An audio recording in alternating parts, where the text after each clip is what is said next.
Hello friends, आप सबका स्वागत है आपके अपने यूट्यूब चैनल स्टडी विद फलक में। फ्रेंड्स, मौलिक अधिकार का मैंने 2 वीडियोस के पहले बनाया है, जिसमें मैंने आपको अनुच्छेद 14 से 18 और अनुच्छेद 19 से 22 बताई है। उसके पहले वाले वीडियो में भी मैंने बहुत सारी चीज़ें बताई है, जिसमें जो आपके एग्ज़ाम के लिए काफ़ी महत्वपूर्ण है। ठीक है फ्रेंड्स, तो हम इस वीडियो में बाकी की चीज़ें जो हैं वो देखेंगे और सारे रीड्स को भी अच्छे से याद कर लेंगे।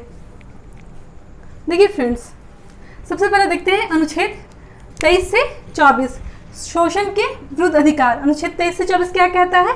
शोषण के विरुद्ध अधिकार। समझ गए? इन अनुच्छेद को भी हम अलग अलग से याद कर लेते हैं। इसमें कहा गया है कि किसी भी तरह का शोषण नहीं कर सकते आप किसी भी व्यक्ति के साथ। अगर ऐसा हो रहा है तो उसके मूल अधिकार का हनन हो रहा है। समझ गए कि शोषण के विरुद्ध अधिकार क्या हो गया? तो देखिए, अनुच्छेद 23 क्या कहता है? मानव का दुर्व्यापार और बालाश्रम का क्या किया गया है? इसमें प्रतिषेध किया गया है। यानी कि किसी तस्करी का मामला इसी में आ गया, बंधुआ मजदूरी या बेगारी सब किस में आ गया? आपका अनुच्छेद 23 में आ गया। इसमें कहा गया है कि किसी भी व्यक्ति के साथ क्या किया जाएगा? उसके साथ उस पर जुल्म नहीं किया जाएगा, ज़बरदस्ती उससे काम नहीं करवाया जाएगा, उसको बेचा नहीं जाएगा। ये सब चीज़ें क्या की गई है? मना की गई है। किसमें? अनुच्छेद 23 के अंतर्गत कहा गया है, जैसे कि बच्चों की तस्करी होती है, ठीक है, उन्हें बेच दिया जाता है भीख मांगने के लिए, तो इसको मना किया गया किस अनुच्छेद के तहत? 23 के अंतर्गत। पहले क्या होता था? बंधुआ मजदूरी से समझते हैं कि बंधुआ मजदूरी क्या होता है। तो पहले क्या होता था कि जो साहूकार लोग होते थे उनसे किसान लोग कुछ पैसा लेते थे कि हम आपसे पैसा लेते हैं और इसको 5 साल पे या 10 साल पे लौटा देंगे। लेकिन अगर वो किसी कारणवश से नहीं लौटा पाते थे तो उनको क्या किया जाता था? ज़बरदस्ती अपना बंधुआ मजदूर बना लिया जाता था, अपना गुलाम बना के रख लिया जाता था। ठीक है, उनसे क्या किया जाती थी? मजदूरी करवाई जाती थी, बंधुआ मजदूरी करवाई जाती थी। तो समझिए इस चीज़ को, बंधुआ मजदूरी। जैसे कि पहले ज़माने में भी क्या होता था, आपने सुना होगा कि सबसे ज़्यादा दास जो है किसके शासनकाल में रहा है? तो फिरोज शाह तुगलक के शासनकाल में, जिसकी दास प्रथा को कब अकबर ने क्या किया था? समाप्त कर दिया था अकबर ने। उसके बाद फिर देखते हैं कि एलन ब्रो ने, मॉडर्न हिस्ट्री में देखा होगा, आपने पढ़ा होगा कि 1843 ईस्वी में जॉर्ज एलन ब्रो ने भी क्या किया था? इसको समाप्त कर दिया है, दास प्रथा का अंत कर दिया गया। तो उसी तरह की क्या थी? इसमें मजदूरी होती थी, उसको गुलाम बना करके उससे जबरन क्या करवाया जाता था? काम करवाया जाता है। बेगारी समझते हैं कि यहाँ पे दिख रहा होगा बेगारी की। ये बेगारी क्या है? किसी भी व्यक्ति से जैसे काम करवा रहे हैं और उसके जो उसका पैसा होता है, उस काम के अकॉर्डिंग जो उसका पैसा होता है वो उसको नहीं देना। ठीक है, उससे काम करवा लिया लेकिन क्या किया? उसको पैसा नहीं दिए, तो वो क्या हो गया? बेगारी हो गया। तो इस तरह का जो भी मामला है इस सबको क्या किया गया? प्रतिषेध किया गया है। किस अनुच्छेद के तहत? अनुच्छेद 23 के तहत। अगर ऐसा कोई करता पाया जाएगा तो क्या किया जाएगा? फिर उसके लिए अपने मूल अधिकार की रक्षा के लिए सुप्रीम कोर्ट या हाई कोर्ट वो जा सकता है। समझ गए इस चीज़ को? अनुच्छेद 23 क्या था? देखिए फ्रेंड्स, यहाँ पे ज़बरदस्ती किसी से काम तो नहीं करवाया जा सकता, लेकिन अगर राष्ट्रीय हित का मामला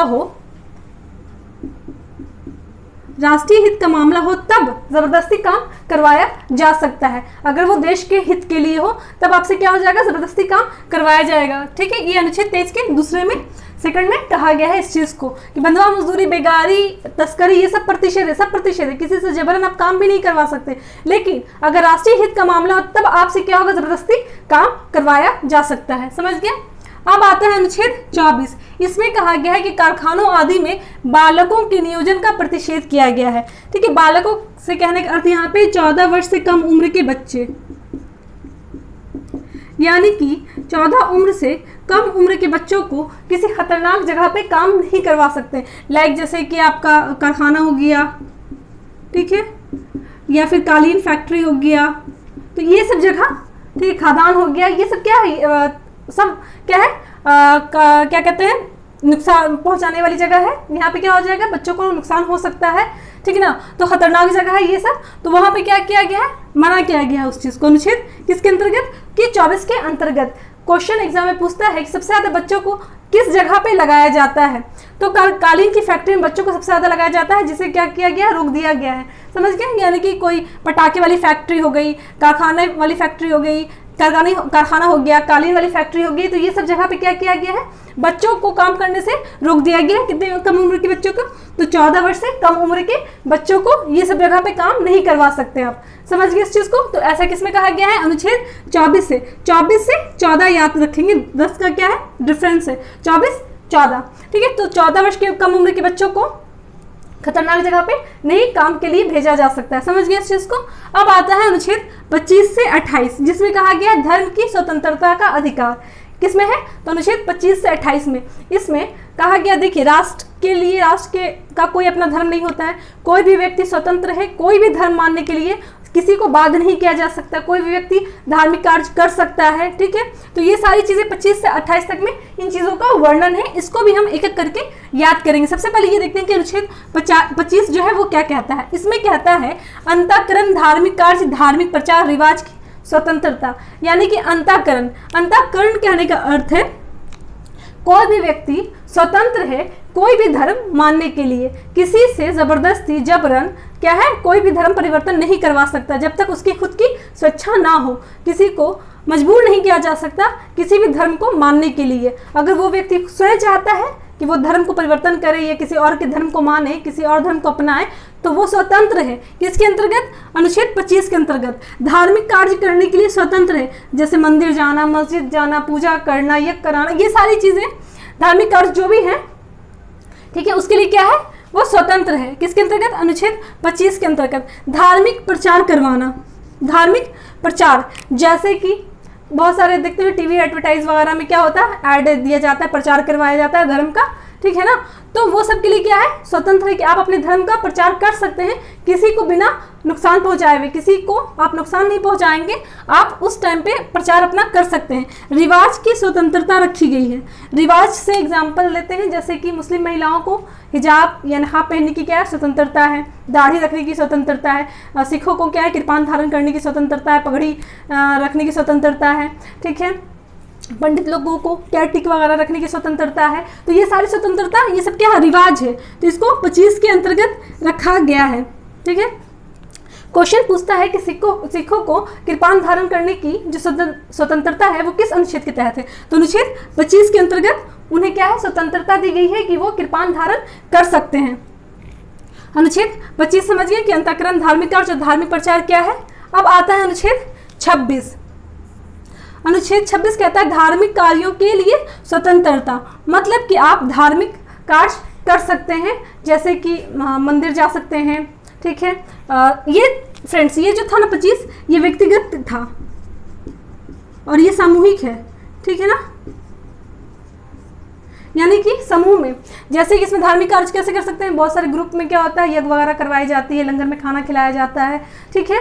या फिर नमाज के लिए लोग ग्रुप में क्या होता है, नमाज पढ़ते हैं। तो ये सारी चीज़ें क्या है, अनुच्छेद 26 के अंतर्गत कि आप धार्मिक कार्य करने के लिए क्या है, स्वतंत्र हैं। आपको रोक टोक नहीं किया जाएगा, लेकिन कुछ कंडीशन में आपको थोड़ा बहुत रोक टोक किया जा सकता है। जब आपके हेल्थ की बात आ जाती है या फिर किसी और के हेल्थ की बात आ जाती है। फॉर एग्जांपल, जैसे अभी कोविड-19 चल रहा है, तो इसमें क्या कहा गया, जब लॉकडाउन लगा था तो मंदिर जाने के लिए मना कर दिया गया था, मस्जिद जाने के लिए मना कर दिया गया था। ये नहीं कहा गया था कि आप अपना धर्म छोड़ दीजिए, ये नहीं कहा गया था कि आप कार्य करना छोड़ दीजिए, कीजिए, लेकिन अपने घर पे अपनी सेफ्टी का ध्यान में रखते हुए और दूसरों की भी सेफ्टी को ध्यान में रखते हुए क्या किया गया, वहां पे कुछ समय के लिए रोक दिया गया। तो ये कर सकते हैं, पर आपके साथ क्या किया जाएगा, आपके इस मूल अधिकार को छीन नहीं सकते हैं कि परमानेंट बंद कर दे, ये नहीं हो सकता है। किस अनुच्छेद के तहत, तो अनुच्छेद 25 और 26 के अंतर्गत। अब आता है अनुच्छेद 27, धर्म की अभिवृद्धि के लिए कर न देने की स्वतंत्रता।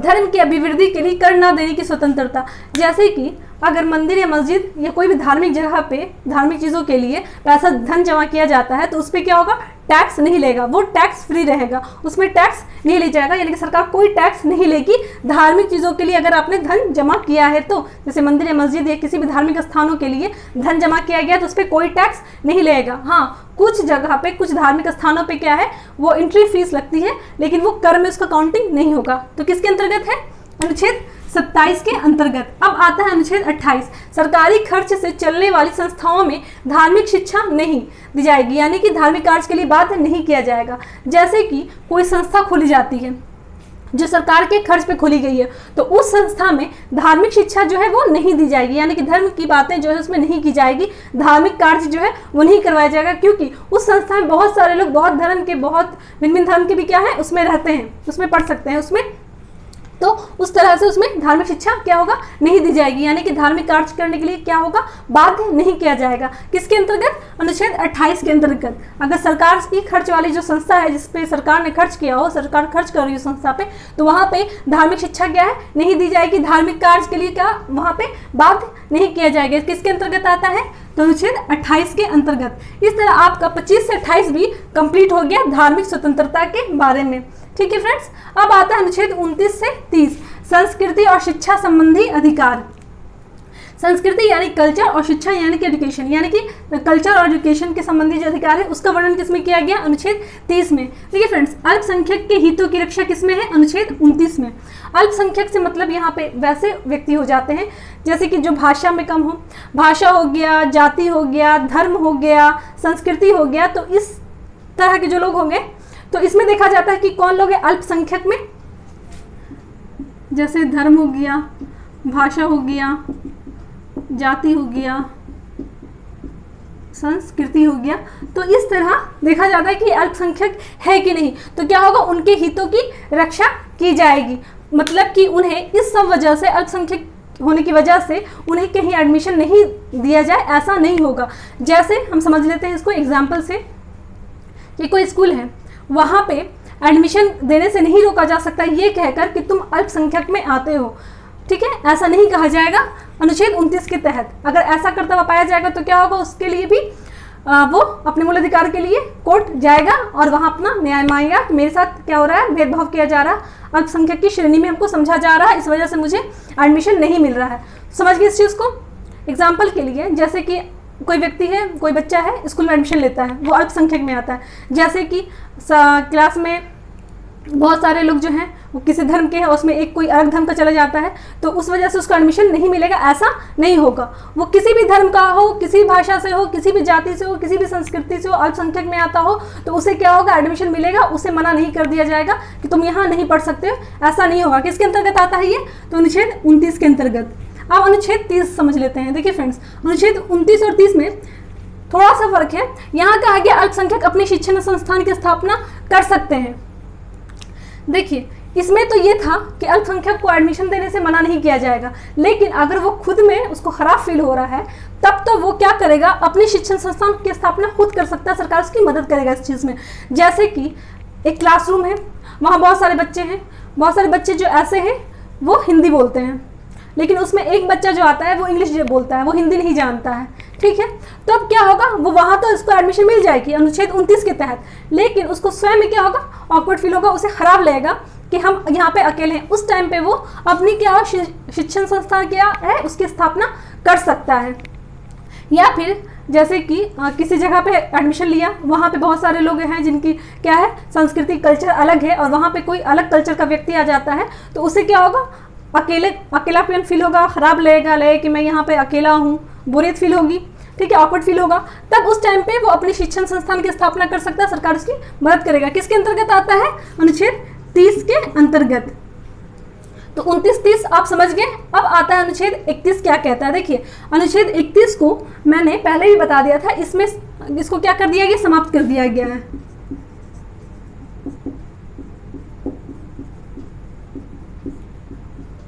संशोधन के तहत 1978 में इसमें क्या था, संपत्ति था। ठीक है, तो इसको 44वां संविधान संशोधन 1978 के तहत क्या कर दिया गया है, समाप्त कर दिया गया है। इसमें संपत्ति का मामला था। देखिए फ्रेंड्स, इसमें कहा गया था अनुच्छेद 31 में और अनुच्छेद 19F में, ये दोनों में ही संपत्ति का जो है मामला था। 19F में वैसे संपत्ति की बात की गई है जो आप स्वयं बनाते हैं, और 31 में वैसे संपत्ति की बात की गई है जो आपको आपके पूर्वजों के द्वारा मिलती है, बाप दादा से मिलती है, तो उसकी बात की गई है। तो इन सबको क्या कर दिया गया, समाप्त कर दिया गया है। समझिए इस चीज़ को। तो इसको हम यही पढ़ेंगे क्योंकि इसको मैंने पहले भी समझा दिया है। अब आता है अनुच्छेद 32। इसमें कहता है संवैधानिक अधिकारों का उपचार। अनुच्छेद 32 जो है बहुत इंपॉर्टेंट है क्योंकि ये हमारे सारे मूल अधिकार को रक्षा करता है। यानी कि मूल अधिकार बनाने वाला अधिकार कौन है, अनुच्छेद 32। समझ गए। इसको क्या कहता है, संवैधानिक अधिकारों का उपचार। यानी कि जैसे कि क्या कहते हैं, जितने सारे मूल अधिकार हैं अगर उसका कोई हनन करता है तब आप क्या कर सकते हैं, अनुच्छेद 32 के तहत सुप्रीम कोर्ट जा सकते हैं अपने मूल अधिकार की सुरक्षा के लिए। इसके तहत सुप्रीम कोर्ट जो है 5 प्रकार की रिट जारी करेगा।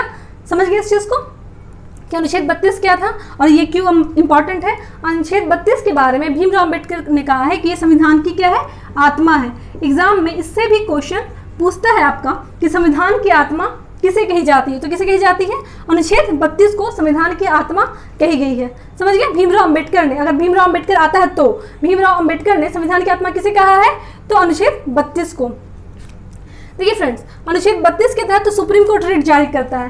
प्रॉब्लम यहाँ पे ये आया कि अनुच्छेद 226 के तहत एचसी भी क्या करता है, रिट जारी करता है। तो ये क्यों, इसकी आवश्यकता क्यों पड़ी, इसको देखते हैं। सुप्रीम कोर्ट कहाँ है, दिल्ली में। अगर किसी के मूल अधिकार का हनन होता है जो दिल्ली के आसपास के एरिया में नहीं रहता है, दूर रहता है, तो उसके लिए सुप्रीम कोर्ट जाना क्या हो जाएगा, काफ़ी डिफिकल्ट हो जाएगा। उससे उसका पैसा भी ज़्यादा खर्चा होगा, उसके टाइम की भी क्या हो जाएगी, खपत होगी।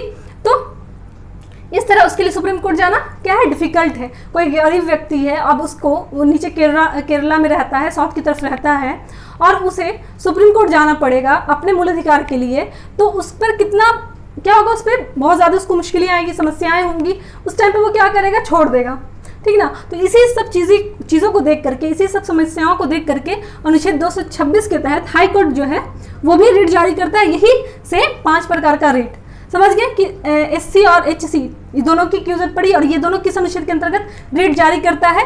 एक क्वेश्चन और है जो आपके एग्जाम में यूपीएससी में पूछा था, उसमें पूछा था कि किस अधिकार में हाई कोर्ट जो है वो सुप्रीम कोर्ट से ज़्यादा अधिकार रखता है। तो इसको समझते हैं। देखिए, इसमें हाई कोर्ट हो जाएगा। क्यों हो जाएगा, उसकी वजह है। देखिए, सुप्रीम कोर्ट आप डायरेक्ट जा सकते हैं मूल अधिकार के लिए। जब आपका मूल अधिकार का हनन होगा तो आप डायरेक्ट सुप्रीम कोर्ट जा सकते हैं या फिर हाई कोर्ट भी जा सकते हैं। लेकिन मूल अधिकार के अलावा कोई अधिकार का हनन होगा तब आप यहाँ नहीं जा सकते। आप यहाँ जाएंगे तो आपका काम बन जाएगा। जैसे कि बहुत सारे व्यक्ति हैं, उनको पता ही नहीं है कि उनका मूल अधिकार जो है वो क्या है। उस कंडीशन में अगर वो चले जाते हैं सुप्रीम कोर्ट, तो सुप्रीम कोर्ट तो ये बोलेगा सबसे पहले कि ये आपका मूल अधिकार नहीं है, इसलिए इसमें वो कुछ नहीं कर सकता है। वहाँ से आपको चले आना पड़ेगा, ठीक है। आपके टाइम भी बर्बाद हुआ और आपका प्रॉब्लम भी क्या है, सॉल्व नहीं हुआ। लेकिन अगर आप हाई कोर्ट जाते हैं तो हाई कोर्ट क्या करेगा, आपको नहीं भगाएगा, वो आपकी बात सुनेगा, समझेगा उस चीज़ को कि ये व्यक्ति को न्याय की जरूरत है तो वो देगा न्याय। समझ गए, इसलिए सुप्रीम कोर्ट तो जा सकते हैं लेकिन हाई कोर्ट में भी जाएंगे। अगर किसी को पता नहीं कि इसके हाई कोर्ट का मामला है या सुप्रीम कोर्ट का मामला है, उसके मूल अधिकार का मामला है या नहीं है, तब वो हाई कोर्ट भी जा सकता है। हाई कोर्ट जाएगा तो उसका काम हो जाएगा। जैसे कि किसी को पता नहीं कि संपत्ति का अधिकार जैसे पहले था ना, मूल अधिकार में इसे हटा दिया गया संपत्ति के अधिकार को, ये तो अनधिकार है। अब किसी की संपत्ति को क्या किया जा रहा है, छीन लिया जा रहा है, उसके संपत्ति का मामला आता है। अगर वो सुप्रीम कोर्ट जाएगा तो सुप्रीम कोर्ट उसकी सुनवाई करेगा, नहीं करेगा। क्यों नहीं करेगा, क्योंकि कहेगा ये तुम्हारा कानूनी अधिकार है, मूल अधिकार तो है ही नहीं। लेकिन जब वो हाई कोर्ट जाएगा तो उसका काम क्या है, बन जाएगा। समझ गए इस चीज़ को। अब आइए इन रिट्स को देखते हैं जो हमारे मूल अधिकार की रक्षा करने के लिए बनाया गया है। सबसे पहले आता है बंदी प्रत्यक्षीकरण, यानी कि हबीस कॉपस। यहाँ पे जो ये वर्ड्स देख रहे हैं, हबीस कॉपस, मेंडमस, कोवारेंटो, प्रोहिबिशन या फिर सरशरीरी, तो ये सारे वर्ड्स जो हैं वो लैटिन वर्ड्स हैं, इंग्लिश नहीं है। ये सारे लैटिन वर्ड्स हैं। आपको इनको भी याद करना होगा क्योंकि एग्जाम में ये हिंदी और ये दोनों ही पूछता है। और यहाँ पे ये जो चीज़ें देख रहे हैं, इन चीज़ों को भी एग्जाम में पूछता है। किस तरह से क्वेश्चन इसमें रहेगा, इधर से ये सारे डेट्स दे देगा और इधर से ये दे देगा। हमेशा डेट चाहिए, हम आदेश देते हैं किस अधिकार से, अधीनस्थ न्यायालय का लेख, पूर्णता सूचित करना, तो ये सारी चीज़ें दे देगा और बोलेगा कि कौन किससे मेल खाता है, तो आप मिलान करें। समझ गए, इसलिए आप इस चीज़ को भी याद कर लेंगे। चलिए फ्रेंड्स, तो देखते हैं। सबसे पहले आता है बंदी प्रत्यक्षीकरण, यानी कि हबी कॉर्पस, जिसमें कहता है कि शरीर प्रस्तुत करना, यानी कि हमें शरीर चाहिए। ये व्यक्तिगत स्वतंत्रता की बात करता है ना। जब उसमें हनन हो रहा है तब ये जारी होता है। जैसे कि कोई व्यक्ति है, उसको अरेस्ट कर लिया गया है, तो कानून ये है ना कि अरेस्ट करने के बाद उसे क्या करना है, 24 घंटे के अंदर आने जाने का समय छोड़ करके मजिस्ट्रेट के सामने पेश करना है। लेकिन अगर उसके साथ ऐसा नहीं होता, उसको क्या कहते हैं, मजिस्ट्रेट के सामने पेश नहीं किया जाता है, बल्कि उसको अपने पास रख लिया जाता है, जेल में रख दिया जाता है, तब उसका कोई दोस्त या फिर रिलेटिव क्या करेगा, सुप्रीम कोर्ट या हाई कोर्ट जाएगा और वहाँ पे न्याय मांगेगा कि मेरे दोस्त या मेरे रिलेटिव को क्या किया, फलाना स्टेशन में, पुलिस स्टेशन में रख लिया गया है, उसे क्या कहते हैं मजिस्ट्रेट के सामने पेश नहीं किया गया। तब उस टाइम पे क्या जारी होगा, बंदी प्रत्यक्षीकरण। तब कहा जाएगा कि साक्ष्य शरीर प्रस्तुत करना है। साक्ष्य शरीर मतलब जिस व्यक्ति का ये मामला है उसको कोर्ट में आना होगा, जिसको गिरफ्तार किया गया उसको कोर्ट में आना होगा। ऐसा नहीं होगा कि कोई उसका दोस्त या उसका रिलेटिव जाएगा। तब कौन जाएगा, उस व्यक्ति जिसको गिरफ्तार किया गया उसको कोर्ट में पेश किया जाएगा, यानी कि साक्ष्य शरीर उसे प्रस्तुत किया जाएगा, यानी कि वो स्वयं प्रस्तुत होगा, तब ये जाकर के ये रिट जारी होगा। समझ गए इस चीज को कि बंदी प्रत्यक्षीकरण क्या है। लेकिन ये जो चीज़ है एक जगह पे ये अप्लाई नहीं होता है, जब निवारक निरोध का मामला होता है। ये भी मैंने आपको समझा दिया था कि ये क्या है। तो निवारक निरोध में चूंकि कानून है कि आपको अगर किसी पे डाउट है तो 3 महीने तक आप उसको क्या कर सकते हैं, रख सकते हैं हिरासत में अपने, नजरबंद करके, और इसको बढ़ा भी दिया जा सकता है सलाह लेकर के, परमिशन लेकर के। तो उस टाइम उसके लिए ये लागू नहीं होगा, बाकियों के लिए ये लागू है। ठीक है फ्रेंड्स। अब नेक्स्ट आता है परमादेश, यानी कि मेंडामस, जिसका मतलब क्या होता है, हम आदेश देते हैं, ऑर्डर देना। ठीक है, ये आपको जो है जितने भी सरकारी कर्मचारी हैं उन पर ये लागू होता है। जो क्या कहते हैं जो प्राइवेट जॉब करते हैं उन पे ये चीज़ लागू नहीं होगा। या फिर राष्ट्रपति और राज्यपाल पे भी ये परमादेश नहीं लगता है। इस चीज़ को याद कर लेंगे कि परमादेश जो है राष्ट्रपति, राज्यपाल या फिर कोई प्राइवेट जॉब करने वाला व्यक्ति उस पर नहीं लगता है। कौन नहीं लगता है, तो परमादेश नहीं लगता है। इसका मतलब होता है कि हम आदेश देते हैं। जैसे कि कोई सरकारी व्यक्ति है, वो अपना काम ढंग से नहीं कर रहा, अगर उसके खिलाफ कंप्लेन कर दिया जाए, कोर्ट में जाके कह दिया जाए कि ये व्यक्ति अपना काम सही ढंग से नहीं कर रहा है, तो उस पर क्या हो जाएगा, परमादेश लागू होगा। जैसे कोई सरकारी डॉक्टर है, ठीक है, उसका काम है मरीज को इलाज करना, मरीज को देखना, और वो अपना काम नहीं ढंग से कर रहा है, ठीक है, तब उसके लिए परमादेश लागू होगा। या फिर सरकारी स्कूल का टीचर है, ठीक है, या कोई भी सरकारी व्यक्ति है, वो अपना काम सही ढंग से नहीं कर रहा है, फिर उसके अगेंस्ट क्या होगा, अगर वो चला जाता है कोई व्यक्ति ये कहने के लिए कि देखिए ये अपना काम सही से नहीं कर रहा है, इसका काम तो है पढ़ाना बच्चों को पर ये पढ़ा नहीं रहा है, इसका काम तो है मरीजों को देखना पर ये देख नहीं रहा, तो उसके अगेंस्ट क्या हो जाएगा, परमादेश लागू हो जाएगा। समझ गए इस चीज़ को फ्रेंड्स। तो ये सुप्रीम कोर्ट या हाई कोर्ट कहीं भी जा सकते हैं इस चीज़ के लिए। ये दोनों आपका क्लियर हो गया। नेक्स्ट है आपका अधिकार परीक्षा लेके, यानी कि क्यो वारंटो, जिसका मतलब होता है किस अधिकार से, अधिकार किस अधिकार से। इसमें पूछा जा रहा है कि किस अधिकार से तुम ये अपना काम कर रहे हो, तो किस अधिकार से कर रहे हो, तुम्हें जो काम, तुमको जो काम मिला है करने के लिए, क्या तुम वही काम कर रहे हो, तुम्हारा जो अधिकार है तुम उसी अधिकार से काम कर रहे हो। ऐसा तो नहीं कि तुम किसी और के काम कर रहे हो। जैसे कि कोई व्यक्ति सरकारी जॉब ले लेता है, ठीक है, लेकिन वो फर्जी तरीके से नौकरी लेता है, तो वो उस जॉब के लिए तो उसका हकदार था नहीं, वो क्या करते हैं, जाली तरीके से, फर्जी तरीके से नौकरी कर रहा है और पता चल जाता है कोर्ट को, तब क्या हो जाएगा, उसके लिए ये जारी हो जाएगा, उसकी नौकरी जाएगी, उसको सज़ा भी मिलेगी, और उसने जितना उस नौकरी से पैसा इनकम कमाया सब उससे ले लिया जाएगा। किसके तहत, अधिकार परीक्षा लेख के तहत, क्योंकि वो किस अधिकार से काम कर रहा था उसको बताना होगा, लेकिन वो बता नहीं पाएगा क्योंकि उसने तो जाली तरीके से नौकरी लिया। या फिर कोई व्यक्ति जो उसका काम है नहीं और वो काम कर रहा है, तब उसके खिलाफ भी क्या होगा, क्यो वारंटो यानी कि अधिकार परीक्षा लागू होगा। जैसे कि आप ट्रेन से जा रहे हैं, ठीक है, आपकी टिकट चेक करने का काम किसका है, टीटी का है, लेकिन वो टिकट आपका टीटी ना चेक करके कोई पुलिस कर रहा है, तब आप उसके कंप्लेन कर सकते हैं। उसके लिए क्या होगा, अधिकार परीक्षा लागू हो जाएगा, इसलिए कि उसका काम नहीं है टिकट चेक करना। टिकट चेक करना किसका काम है, तो टीटी का काम है, लेकिन क्या कर रहा है, वो कर रहा है, पुलिस कर रहा है, तो उसके लिए क्या हो जाएगा, अधिकार परीक्षा लेख जारी होगा कि किस अधिकार से वो काम तुम कर रहे हो। उससे पूछा जाएगा कि तुम किस अधिकार से ये काम कर रहे हो, तुम्हारा तो काम है नहीं ये करना, लेकिन तुम किस अधिकार से इस काम को कर रहे हो। तो समझ गए इस चीज़ को फ्रेंड्स कि तीसरा क्या कहता है। अगला है प्रतिषेध। देखिए फ्रेंड्स, ये जो तीनों था, ये तो तीनों व्यक्तियों के लिए था, ठीक है, लेकिन ये प्रतिषेध और उत्प्रेषण जो है, प्रोहिबिशन और सर्शरी जो है, ये जो है न्यायालय के लिए आता है। जैसे ऊपरी न्यायालय उसके निचले न्यायालय को ये आदेश देता है या ऑर्डर देता है। जैसे कि हाई कोर्ट जो है वो डिस्ट्रिक्ट कोर्ट को देगा, सुप्रीम कोर्ट जो है वो हाई कोर्ट को देगा, ठीक है, यानी कि ऊपरी अदालत निचली अदालत पे ये चीज़ लगाता है। ये दोनों चीज़, ये दोनों भी एक दूसरे से क्या रिलेटेड है, कैसे वो हम आपको समझाएंगे। सबसे पहले ये है प्रतिषेध, यानी कि अधीनस्थ न्यायालय का लेख, जिसको कहते हैं स्टे ऑर्डर, यानी कि रोक देना। जैसे कि कोई कोर्ट है, उसने ऑर्डर पास कर दिया किसी का कि घर तोड़वा दो, तोड़ने का ऑर्डर पास कर दिया, वो उस इलीगल है, उसको तोड़वाना नहीं था, लेकिन वो ऑर्डर पास कर देता है कि इसका घर तोड़वा दो। वो व्यक्ति जाएगा सुप्रीम कोर्ट में, हाई कोर्ट ने अगर दिया तो वो सुप्रीम कोर्ट में जाएगा, डिस्ट्रिक्ट कोर्ट में अगर ये ऑर्डर दिया तो वो हाई कोर्ट में जाएगा और वहाँ जाकर बोलेगा कि मेरे घर को तोड़वाया जा रहा है जो कि इलीगल है। तब वहाँ पे हाई कोर्ट क्या है, अगर डिस्ट्रिक्ट कोर्ट ने ये किया तो हाई कोर्ट डिस्ट्रिक्ट कोर्ट पे क्या लगाएगा, प्रतिषेध लगाएगा कि तुम्हें स्टे कर दो, अभी इस काम को रोक दो, स्टे ऑर्डर ला देगा, उसके लिए जांच पड़ताल करेगा। समझ गए स्टे ऑर्डर क्या था, कि रोक देना। समझ गए कि प्रतिषेध क्या हो गया, अधीनस्थ न्यायालय का लेख। जैसे कि आप समझ लें, या इसको उत्प्रेषण को भी हम समझ लेते हैं, ये दोनों कैसे एक दूसरे से क्या है, सेम है। इसमें क्या आता है, पूर्णता सूचित कीजिए। ये तो था प्रतिषेध कि इलीगल काम हो रहा है, मतलब ये काम उसके क्षेत्र में नहीं था, फिर भी उस काम को कर रहा है कोर्ट, तो क्या हो जाएगा, प्रतिषेध लागू हो जाएगा। जैसे कि किसी जगह, जैसे यूपी का केस है, ठीक है, यूपी का मामला है और उसका मामला राजस्थान कोर्ट देख रहा है, यूपी कोर्ट का मामला राजस्थान कोर्ट देख रहा है, तो राजस्थान कोर्ट को तो ये अधिकार नहीं है कि वो यूपी का मामला देखे, लेकिन वो देख रहा है तो उसके लिए क्या हो जाएगा, प्रतिषेध लग जाएगा, स्टे ऑर्डर लग जाएगा, क्योंकि वो अधिकार क्षेत्र में उसके बाहर था, उसको ये काम नहीं करना था, तो उस पर क्या हो जाएगा, स्टे ऑर्डर लग दिया जाएगा। उत्प्रेषण समझते हैं कि ये क्या है, पूर्णता सूचित कीजिए।